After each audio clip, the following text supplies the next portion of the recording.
brought to you by Agilus Diagnostics. Health test की बात आती है तो मैं भरोसा करता हूँ India's largest diagnostics company Agilus Diagnostics. खुद को टेस्ट करते रहो। अब आपकी देख रेख में आपसे पहले भी कई बहुत आतंकियों को भी रखा जाता है। तिहाड़ के अंदर कई आतंकी भी बंद हैं जो आतंकी हैं। कई विदेशी मूल के भी आतंकी हैं। तो सर, उन लोगों को किस तरह से रखा जाता है? क्या उनको लेकर कोई विशेष प्रोटोकॉल होता है, या आम कैदी को जैसे जेल सेल से बाहर आने की अनुमति होती है उनके पास, वो बाहर निकाले जा सकते हैं दिन में, जैसे उन्हें निकलना होता है, फिर वो गिनती होती है, और तो वो क्या तमाम उस प्रोटोकॉल का हिस्सा रहते हैं, या जैसे कि वो कई बार हम सुनते हैं कि अंडा सेल में डाल दिया गया है, तो इस तरह की चीज़ तिहाड़ में है? क्या होता है उस सेल में सर? कैसे रखे जाते हैं आतंकी? देखिए, जैसा प्रिजनर होता है वैसी सिक्योरिटी उसको जेल में दी जाती है।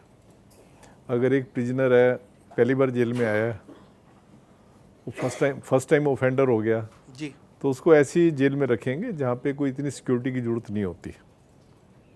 फिर एक बंदा है जो जेल में आता जाता रहता है, उसको ऐसी जेल में रखेंगे जहाँ पे थोड़ी सिक्योरिटी की ज़रूरत होती है। फिर एक बंदा है जो गैंगस्टर है, टेररिस्ट है, तो उसको तो बहुत सिक्योरिटी की ज़रूरत होती है। तो सभी जेलों में एक तरह के ये जोन्स अलग अलग होते हैं, सिक्योरिटी जोन होते हैं। अब जैसे कोई हाई सिक्योरिटी का है तो उसको हाई सिक्योरिटी आपने जोन में रख दिया, तो उसको अपने जैसे घूमने के लिए कोई वकील मिलने के लिए आ गया, या उसको अपनी बैरक से अगर सेल से निकलना है, उसको वार्ड से तब निकालेंगे जब और लोग बंद होते हैं, ताकि वो आम प्रिजनर से जो है उसका कांटेक्ट में ना आए, और उसका जो है बुरा इन्फ्लुएंस जो है आम प्रिजनर के ऊपर ना पड़े।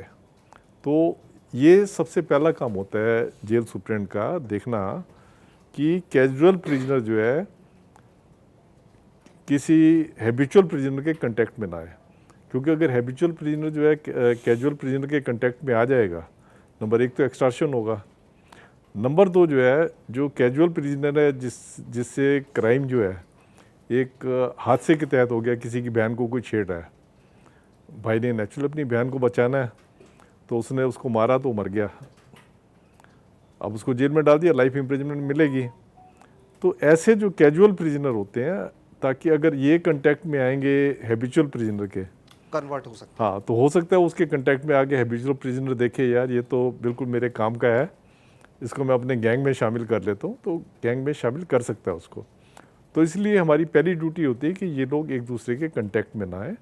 इसलिए जो गैंगस्टर होते हैं या जो दूसरे जो टेररिस्ट होते हैं, या एक ऐसे हैं जिनका कि ईविल इन्फ्लुएंस जो है दूसरे लोगों पे हो सकता है, इन लोगों को अलग रखते हैं, अलग रख के, और उसके बाद जो है इनको मतलब इनके सारे रूल रेगुलेशन बड़े टफ होते हैं, ताकि ये इनके अलग ही टाइम हो। जब इनको छोड़ते हैं तब भी अलग टाइम पे छोड़ते हैं, जो इनकी इंटरव्यू आती है वो भी अलग टाइम पे होती है, इनका टोटल सेग्रीगेशन होता है, ये कानून की रिक्वायरमेंट है।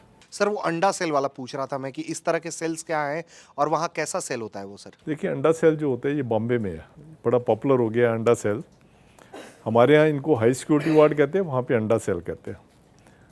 अंडे सेल का मतलब ये है कि वहाँ पे एक राउंड शेप में जो है हाई सिक्योरिटी वार्ड होता है। हमारे जो दिल्ली के हाई सिक्योरिटी वार्ड हैं वो एक लाइन में है, जैसे सेल्स हैं एक लाइन में चल रही हैं, एक लाइन ये चल रही है, हाँ। ऐसे ऐसे ऐसे पैरेलल लाइनें होती हैं जिसमें होते हैं। और उनको हम दिल्ली की अगर मैं बात करूं तो तमिलनाडु स्पेशल पुलिस होती है जो कि उसको मैनेज करती है। अंडा सेल की खासियत ये होती है वो राउंड शेप में होते हैं, वहाँ पे आपने गैंगस्टर्स वगैरह को रख दिया, ठीक है। वहाँ पे क्या है, आप एक सिपाही अगर बीच वाला खड़ा हुआ है ना सेंटर में, वो सभी प्रिजनर्स के ऊपर नज़र रख सकता है।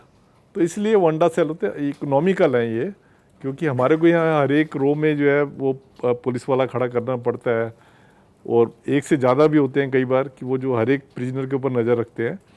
उस अंडा सेल में पुलिस की आपकी इतनी ज़्यादा रिक्वायरमेंट नहीं होती जितनी दूसरी पैरेलल लाइंस में होती हैं, और वो एक जगह खड़ा होकर वो अंडा सेल सब प्रिजनर्स के ऊपर नज़र रख सकता है। तो सर, ये फिल्मों में हम देखते हैं कि कई बार ऐसी जगह रखा जाता है जहां कोई सूरज की रोशनी नहीं पहुंच रही हो, उसी सेल के अंदर वॉशरूम बाथरूम है और वो फ्लश बाहर आ रहा होता है। इस तरह की भी स्थितियां परिस्थितियां होती हैं जेलों के अंदर, या ये सिर्फ फिल्मों में ही दिखाया गया है डराने के एक लिए? बात मैं बताऊं आपको कि जितनी जेलें होती हैं ये कानून है। पहली बात तो ये है कि जेल जो है स्टेट सब्जेक्ट है। जी। जो स्टेट गवर्नमेंट होती है अपने हाँ, रूल्स हाँ। बनाती है, अपना जेल मैनुअल होता है, प्रिजन एक्ट होता है जिससे वो चलती है। तो हर एक जेल पे हमारा सेंट्रल लॉ ये कहता है, सुप्रीम कोर्ट का लॉ ये कहता है कि हर एक जेल पे एक डिस्ट्रिक्ट जज रैंक का आदमी जो है विजिटर होगा। मतलब डिस्ट्रिक्ट जज रैंक का आदमी जो है आपकी हर महीने 2 महीने में जेल की विजिट करेगा, प्रिजनर से बात करेगा, सफाई देखेगा, सफाई है कि नहीं, खाना ठीक मिल रहा है कि नहीं मिल रहा, डिसिप्लिन है कि नहीं है, उसके ऊपर एक बड़ी लंबी चौड़ी रिपोर्ट जो है वो देता है। और वो रिपोर्ट जो है फिर हाई कोर्ट में जाती है। तो इसलिए मतलब जैसे पुराने टाइम पे अंग्रेज़ों के टाइम पे मनमर्जी होती थी उतनी तो नहीं है, पर फिर भी क्या होता है कि सफाई वगैरह के मामले में थोड़ी सी चूक हो जाती है। अब जैसे आपने सूरज की रोशनी का कहा है, अगर उसकी कंस्ट्रक्शन ही ऐसी बनी है कि पूरी कवर है तो सूरज की रोशनी तो नहीं आएगी वहाँ पे। पर जनरली अगर मैं दिल्ली की जेलों की बात करूँ, यहाँ पुराने टाइम की जेलें हैं, हाँ, हाँ। जो पुराने टाइप की जेलें उस पर तो सूरज की रोशनी वगैरह आती है। जो नई जेलें हैं उसमें हो सकता है सूरज की रोशनी ना आए, क्योंकि सिक्योरिटी रिक्वायरमेंट के हिसाब से कंस्ट्रक्शन काफ़ी हैवी होती है। हो सकता है सूरज की रोशनी आए, पर दिन और रात का तो पता लगता ही है।